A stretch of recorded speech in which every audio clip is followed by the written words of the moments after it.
अल्लाह के नबी सल्लल्लाहु अलैहि वसल्लम इस रात को इबादत किया करते थे।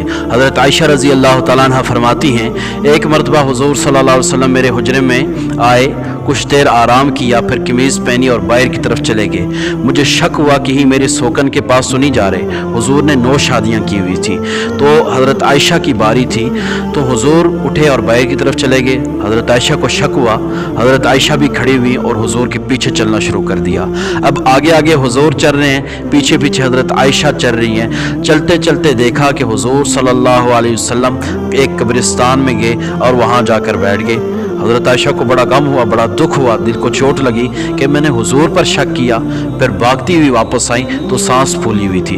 इतने में हुज़ूर वापस आए, देखा कि आयशा का सांस फूला है। पूछा, है खुमैरा, तेरा सांस क्यों फूला हुआ है? फरमाया, या रसूल अल्लाह, मुझे माफ़ कर दीजिए, मैंने आपके ऊपर शक किया, मैंने सोचा शायद आप सोकन के यहाँ जा रहे हैं, इस वजह से आपके पीछे की थी। तो हुज़ूर ने फरमाया, आयशा, तो क्या समझती है कि अल्लाह का रसूल तेरी हक तलाफ़ी करेगा, तेरी हक तलफ़ी करेगा, तेरे हक को खा जाएगा? ऐसा नहीं हो सकता। उन्होंने कहा, अल्लाह के नबी, मुझे माफ़ फरमा दीजिए।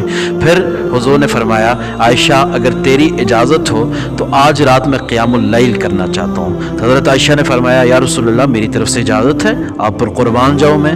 हुज़ूर आए और इबादत शुरू की और लंबी नमाज पढ़ी, बहुत लंबा क़ियाम, बहुत लंबा रुकू, और सजदा इस कदर तवील था, इस कदर तवील और लंबा था कि हज़रत आयशा के दिल में ये ख्याल पैदा हुआ कि कहीं हुज़ूर सल्लल्लाहु अलैहि वसल्लम हमें छोड़कर इस दुनिया फ़ानी से कोश तो नहीं कर गई। ये ख्याल पैदा हुआ।